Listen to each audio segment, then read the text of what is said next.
terus dia pinggir-pinggirnya adalah epitel-epitel yang selapis atau 2 lapis kubis.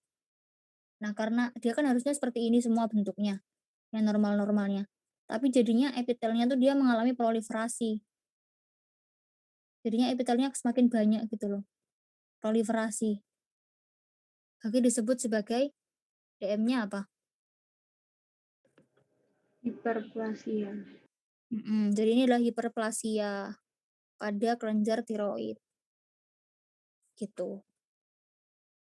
Lanjut, ini sama, ini dia kelenjar tiroid, terus ini epitelnya kan harusnya kan dia epitelnya cuma selapis atau 2 lapis kubis, tapi epitelnya ini jadi menyebar, jadi proliferasi, bertambah ibaratnya. Makanya disebut sebagai hiperplasia. Hiperplasia kan penambahan apa? Penambahan ukuran atau penambahan jumlah sel. Jumlah sel. Jumlah sel. Penambahan jumlah sel. Jadi kan sel dari epitelnya ini bertambah, makanya dia seperti ini. Gitu. Lanjut. Apa nih? Hmm. Ini kelihatan banget kayak Plasia. bunga masuk ke dalam, menjorok ke dalam. Hiperplasia. Hiperplasia. Hiperplasia pada ductus bilicerus hepar. Ini ciri khas yang paling kelihatan banget, Rek. Bentukannya kayak bunga masuk ke dalam gitu loh. Itu hiperplasia pada ductus bilicerus. Ini nggak kelihatan ya, dia ada emerianya di sini di epitelnya. Dia cuma mengalami hiperplasia aja. Jadi epitel dari ductus bilicerus kan harusnya cuman ini kan segini ya, cuman sampai sini. Tapi karena dia mengalami proliferasi, jadinya proliferasinya ke dalam lumen. Jadinya kayak gini. Jadi lumennya juga nyempit gitu karena diisi sama ini proliferasinya ke dalam-dalam ini gitu. Nah, ini versi zoom-nya. Nih, kelihatan banget ini emerianya. Nih, yang bundar ada titiknya itu semua emeria. Mana lagi? Ini. Pokoknya yang bulat terus ada titiknya itu emeria. Kok tadi kan belum ada. Tuh, masih cuman hiperplasia aja, masih proliferasi. Kalau ini udah ada emerianya. Jadi untuk deskripsi lesinya di sini itu terdapat proliferasi epitel ductus bilicerus, kemudian proliferasi epitelnya dia menjorok ke lumen, terus terdapat investasi parasit Emeria sp pada epitel ductus bilicerus, terus ada juga sel radang di sekitarnya Emeria. Pasti ada sel radang. Kalau ada parasit itu pasti ada sel radang mengelilinginya. Oke, lanjut. Nih, apa ini? Hipoplasia. Organnya? Testis. Oke. Kenapa bisa hipoplasia? Karena ini dia hipoplasia itu sel yang emang nggak pernah besar. Jadi dari awal dia seperti ini. Kan dia nggak ada ini kan pertumbuhan spermatogenesis. Karena kan dia hipoplasia. Kalau hipoplasia kan otomatis dia dari awal tuh kecil. Nah, kalau dari awal kecil pasti nggak ada pertumbuhan di sana. Jadi di sini kan nggak ada spermatozoa nggak ada spermatozoa kan di sini. Spermatogenesisnya juga nggak berkembang. Cuma ada sel-sel toli tuh di sini. Jadinya ini sebagai hipoplasia. Gitu. Jadi untuk deskripsi lesinya di sini tuh tubulus seminiferusnya tidak terbentuk sempurna. Bentukannya nggak tubulus-tubulus, nggak lumen-lumen gitu. Terus sel spermatogenesisnya tidak berkembang dengan baik. Hanya ditemukan sel sertoli pada tubulus seminiferus. Kemudian jaraknya dia berdekatan dan ukurannya dia kecil, bukan mengecil ya. Lanjut. Ini apa nih? Sering dikeluarin ya. Ini. Atropi. Atropi pada ginjal kelihatan ya. Nih.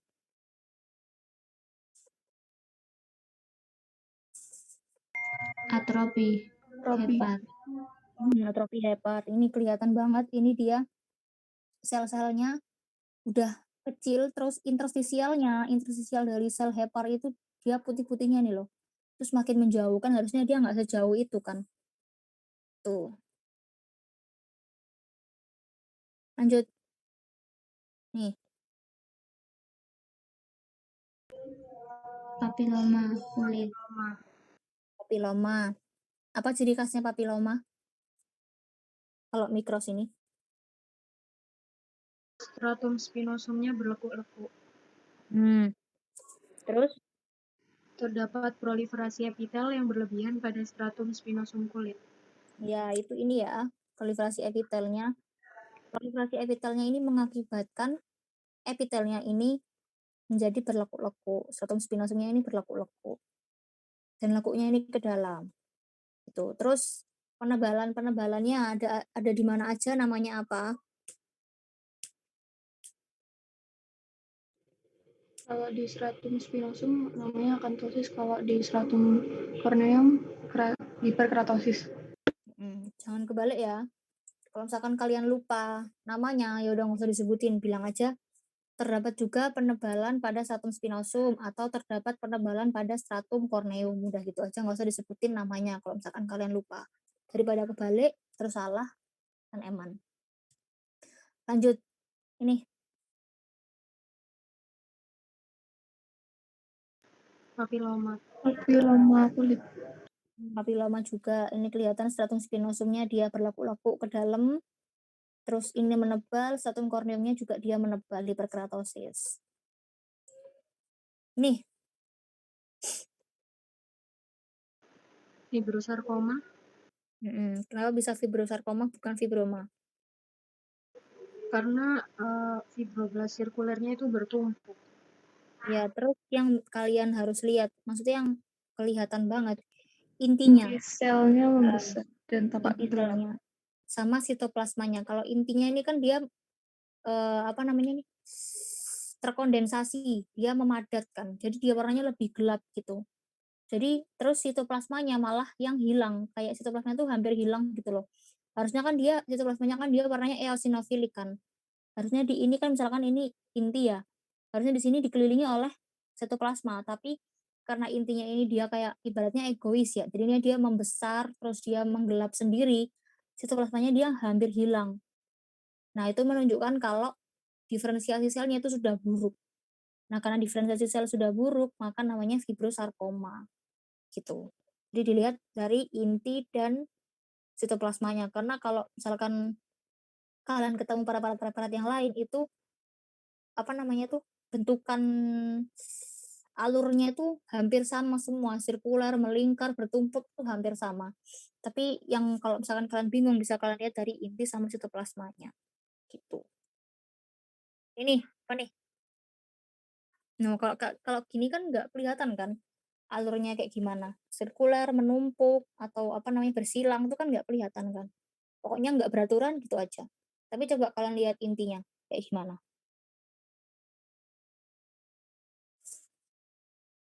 Intinya Ini tebal, masih padat. fibrosarkoma nggak sih, Kak? Ya, intinya egois. Dia intinya udah paling membesar, terus dia kromatin banget, memadat. Jadinya dia lebih gelap. Tapi sitoplasmanya dia hampir pudar, ya kan? Sitoplasmanya hampir pudar. Otomatis berarti dia sebenarnya adalah fibrosarkoma. Itu ya cara bedainnya. Jadi biar lebih gampang nggak harus melihat alurnya, nggak bingung. Nih, apa nih? Fibroma. Fibroma. Nah, kalau ini adalah fibroma karena intinya masih normal. Ya kan? Intinya normal, sitoplasmanya juga normal. Eosinofilik kelihatan banget tuh memenuhi. Jadi diferensiasi selnya ini masih baik, makanya disebut sebagai fibroma. Fibroma kan tumor kan, tumor apa namanya? Fibroma, oma. Oma kan akhirnya dari tumor jinak. Kalau sarkoma kan tumor ganas, udahan. Nah, karena diferensiasi selnya baik, berarti tumor jinak. Nah, tumor jinak namanya fibroma. Gitu. Ini, Leioma. biomioma, Fibroma. Fibroma. ini fibroma. Intinya masih normal, sitoplasmanya juga masih normal. Lanjut. Leiomyoma. Nah, ya ini baru leiomioma. Inti selnya udah hampir nggak kelihatan. Terus inti selnya apa sih namanya? Otot polos itu tuh hampir gepeng dan hampir nggak kelihatan gitu loh. Terus dia tuh bentuknya lebih serabut-serabut dibanding fibroma atau fibrosarkoma.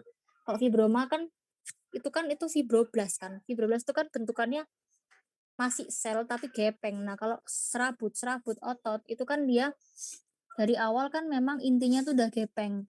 Kalau misalkan dia tambah seperti ini dibikin yang patologisnya, berarti kan dia tambah hilang kan ibaratnya intinya. Tuh, nah kayak gini. Tuh leiomyoma. Jadi intinya tuh udah pokoknya dia nggak seperti sel banget lah. Dia udah kayak otot yang serabut-serabut tok gitu. Lanjut, hampir terakhir nih. Melanoma. Melanoma. Bedanya dengan melanosis apa?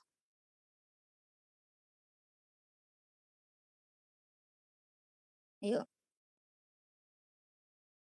Kalau melanosis itu dia, sebentar aku baca. Oh, ini. Kalau melanosis itu dia itu masih dikit, masih ada di satu tempat kayak apa ya? Dia tuh pigmennya tuh masih belum yang parah gitu loh. Kalau ini kan dia melanoma tuh udah menyebar dan bentuk suatu apa ya namanya? Koloni sendiri gitu loh. Kan dia kan harusnya melanoma tuh kan di epidermis dan dia tuh udah turun gitu di dermis. Turun ke dermis terus dia menyebar kayak gini.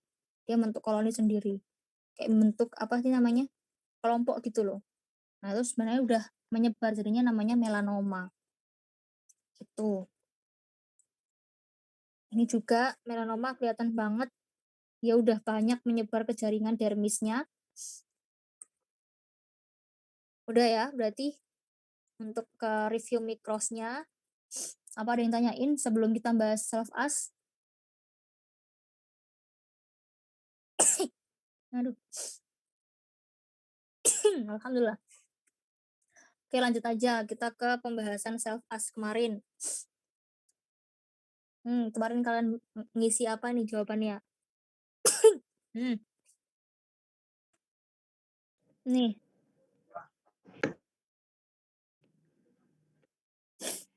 Ini autolisis postmortal kan sih Kak? autolisis, aduh kok gini? Aduh. Cim. Omo. Maaf. Nah, ini apa? Autolisis postmortal? Bukan. Coba kalian lihat di interstisialnya ini ada apa? Radang akut Kak. Radang akut. Radang akut guys itu. Deskripsi lesinya berarti apa? Itu organnya apa sih? Hepar. Ginjal. Ginjal. Itu ginjal guys, ini tubulus tuh. Ini tubulus. Mana ya glomerulusnya? Nggak kelihatan ini kayaknya di dermis, di medula kayaknya. Oh ini nih glomerulus. Jadi ini dia apa namanya? Tubulus Re. Ini ginjal bukan hepar. Hepar kan dia heksagonal kan? Ini kan dia tubulus kelihatan. Lumen-lumen gitu. Dan di interstisialnya dia banyak ini sel radang tuh. Nih tuh. Nih, ini. Nah, kenapa dia bukan radang kronis? Karena dia masih bagus apa jaraknya. Kan dia nggak bikin menjauh kan. Tubulusnya nggak menjauh. Terus dia tubulusnya juga nggak atropi. Otomatis dia radangnya berarti masih radang akut gitu. Paham ya? Lanjut. Ini apa nih? Radang akut pada testis. Lebih tepatnya apa? Tubulus seminiferus. Radangnya maksudnya. Ini kan dia radang akut bener, tapi dia itu lebih tepat kalau disebut sebagai apa? Atropi. Bukan.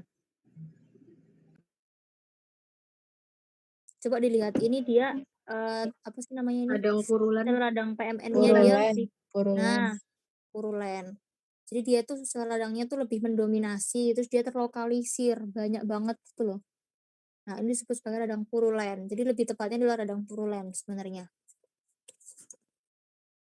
Itu. Terus ini tubulus seminiferusnya juga nggak jelas, tapi masih kelihatan kalau ini tubulus seminiferus, ada spermatozoanya juga, jadi otomatis bukan hipoplasia atau atropi.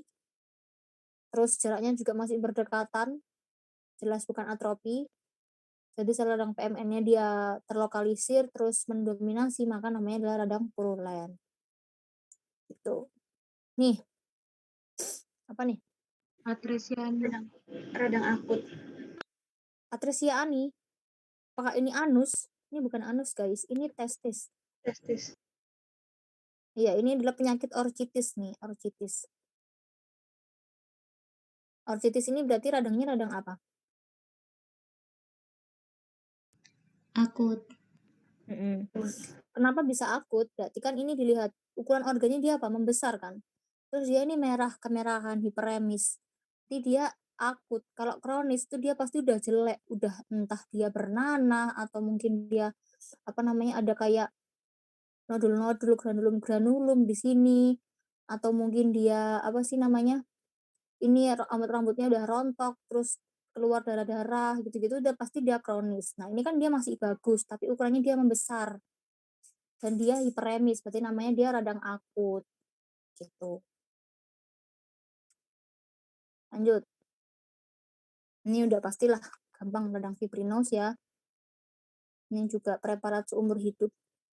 Nih,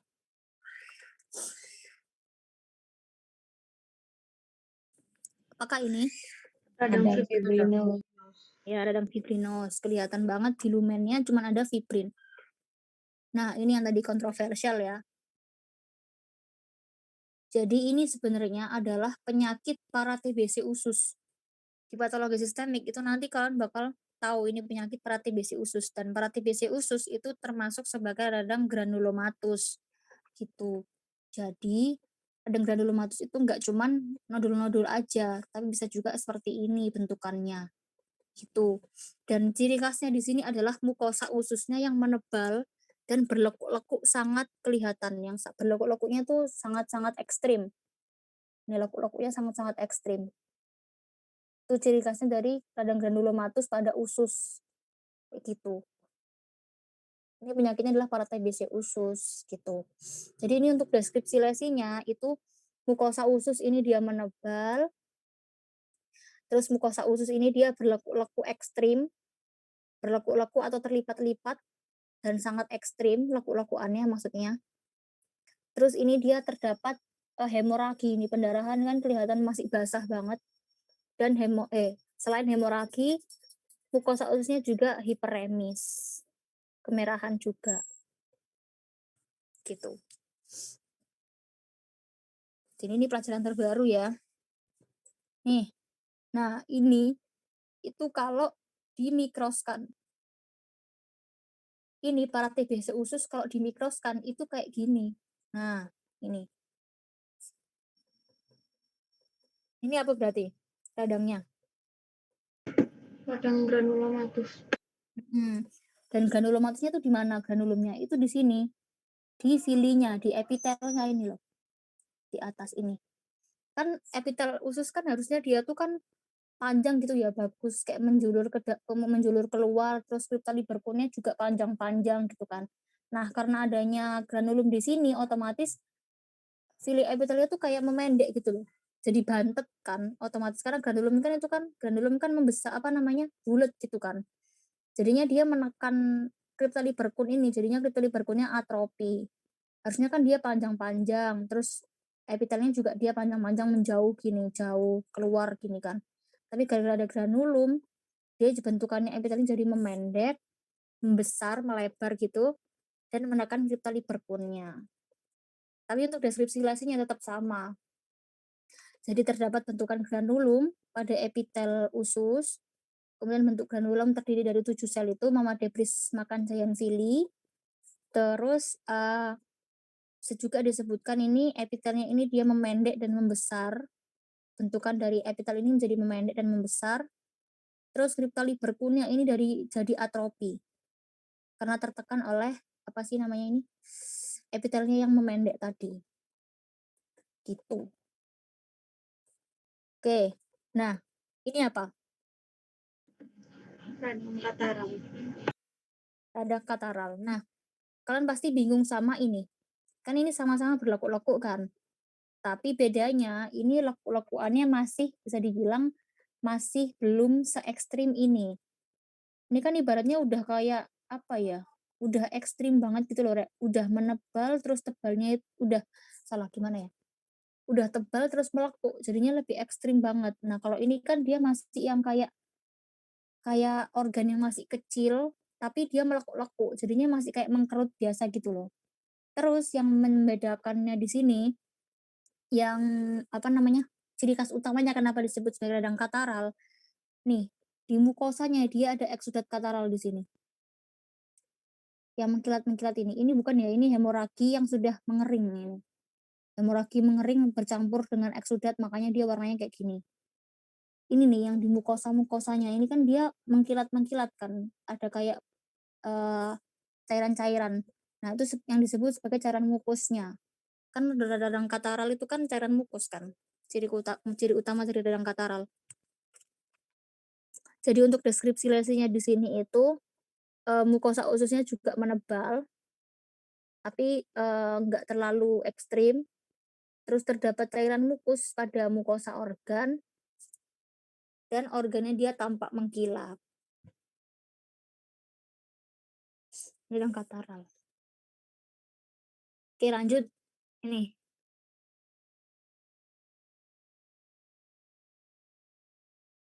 Apa ini? Radang kataral. Kenapa bisa radang kataral? Sel radang VMN-nya sama cairan fibrinnya sama-sama mendominasi. Oke. Organnya jelas ya, pulmo. Ini. Radang purulen. Organnya. Verus. Oke, kelihatan banget ini dia membesar, terus ini dia dibuka kan, disayat. Jadinya dia keluar pus. Lanjut. Nih. Radang purulen. Pada organnya Pulmo. pulmo, Hepar. pada hepar. Itu dia bentukannya emang hampir rancu ya. Sebenarnya nggak rancu ya, itu kelihatan banget kalau itu adalah hepar yang dari jauh. Apa sih namanya kalau bilang? Kayak backing up. Perbesarannya masih jauh, masih belum zoom banget ini loh. Ini dia bukan septa alveoli guys, ini adalah hepar. Hepar yang masih jauh-jauh gitu loh. Bentukannya kan kayak gitu kan. Soalnya kalau sama septa alveoli itu pasti dia berhubungan, dia bentukannya lebih ramping. Nggak yang gembuk-gembuk kayak gini. Terus ini ada portal triad nih, kelihatan banget. Ada banyak lumen ini. Portal triadnya. Nah, ini sebenarnya adalah fibrin juga, tapi fibrinnya ini kan sedikit cuma ada di sini. Dan yang lainnya itu hampir nggak ada fibrinnya. Jadinya yang paling mendominasi adalah sel radang PMN-nya. Gitu.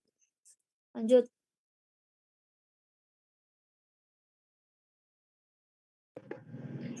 Radang kronis. Iya nggak sih? Kronis berarti update-nya apa? Atrofi. Atrofi. Kelihatan ya kalau ini radang kronis, dia udah sangat-sangat jelek, permukaannya tidak rata, terus ini dia apa namanya ini? Ada fasciola, dindingnya dia juga menebal.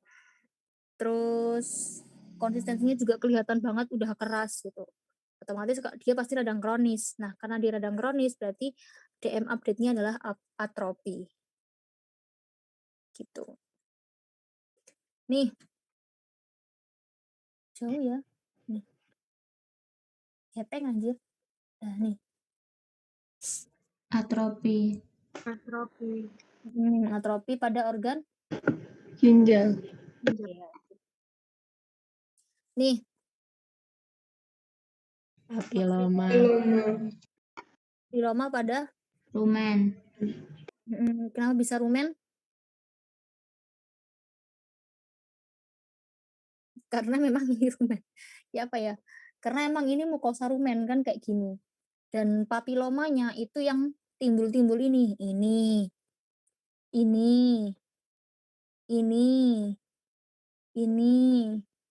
terus ini yang paling gede ini. Jadi bukan semua ini kelihatannya kayak papiloma emang. Dia, hampir sama kan, tapi ini bukan papiloma, ini mukosa rumennya kan emang kayak gini. Yang timbul-timbul inilah yang papilomanya. Deskripsi lainnya juga sama, tapi disesuaikan dengan organnya. Jadi terdapat bentukan papil pada mukosa rumen, gitu. Biasanya kan mukosa kulit kan kemarin-kemarin. Jadi mukosa pada rumen, terus papilnya dia berbatas jelas, warnanya putih, bentukannya juga ukuran dan bentukannya dia bervariasi, gitu. Oke, lanjut. Ini apa nih? Leiomyoma. Leiomyoma, Fibrosarkoma. fibrosarkoma, sebut aja kabeh. Leo. Ini fibroma, guys. Jadi sebenarnya ini juga kemarin ada kayak beberapa kerancuan, tapi akhirnya kemarin kita didiskusiin lagi sama dosen juga, dan ini hasil terbarunya ini adalah fibroma. Karena dia, bentuk kalau ini udah pasti bukan fibrosarkoma ya, ini masih ragu antara leiomyoma dan fibroma. Nah, kenapa bukan leiomyoma? Inti selnya masih kelihatan banget. Kalau yang tadi yang di mikros tadi itu kan leiomyomanya kan udah kayak cuman serabut-serabut gitu kan, Rek, nggak ada intinya kan. Nah, ini intinya tuh masih kelihatan banget kalau ini adalah fibroblasts, gitu. Makanya disebut sebagai fibroma. Dan kenapa bukan fibrosarkoma? Karena sitoplasmanya masih kelihatan jelas, nggak pudar, gitu. Paham ya? Jadi aspek-aspek yang maksudnya ciri khas-ciri khasnya tuh semua dipacokin gitu. Kayak fibroma, fibrosarkoma, leiomyoma. Kalian lihat semua bentukannya, intinya gimana, sitoplasmanya gimana, terus apa namanya? Memu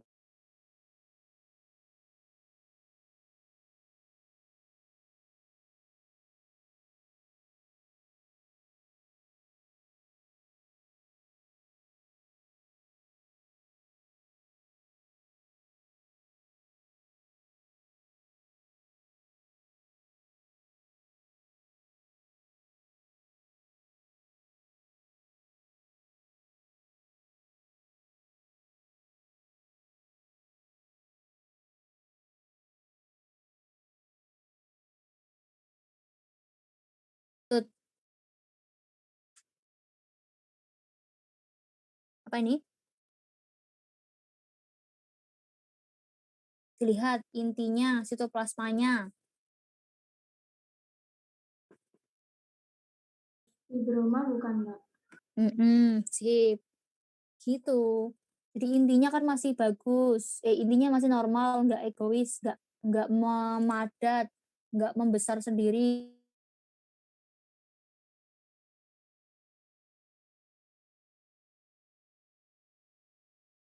Otot polos ini masih bentukan fibroblast. Kalau leiomyoma kan dia serabut-serabut kan. Ini dia masih sel-sel fibroblast. Jadi jelas adalah fibroma ini. Lanjut.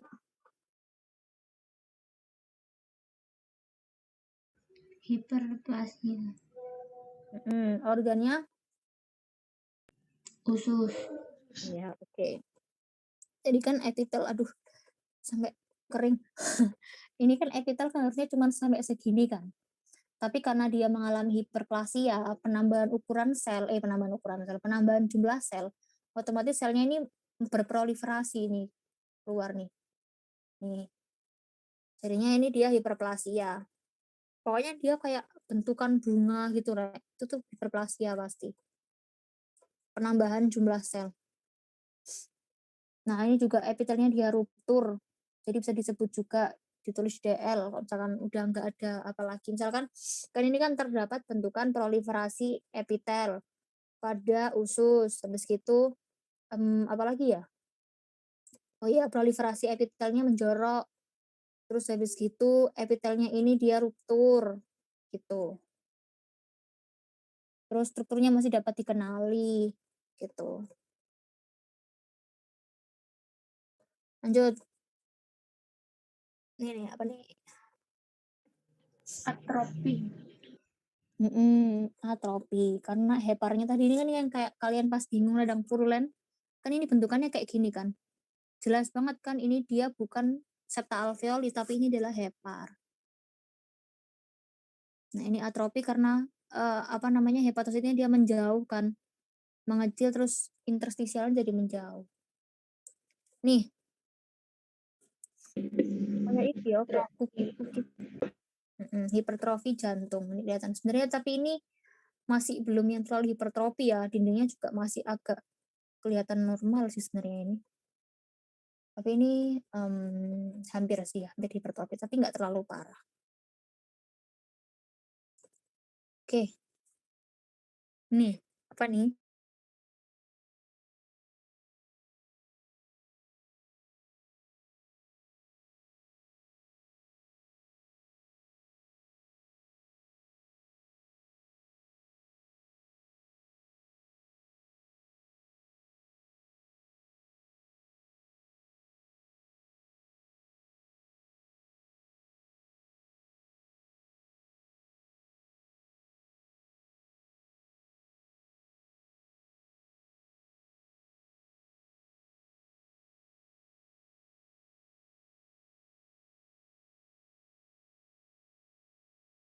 Syarat yang susah-susah.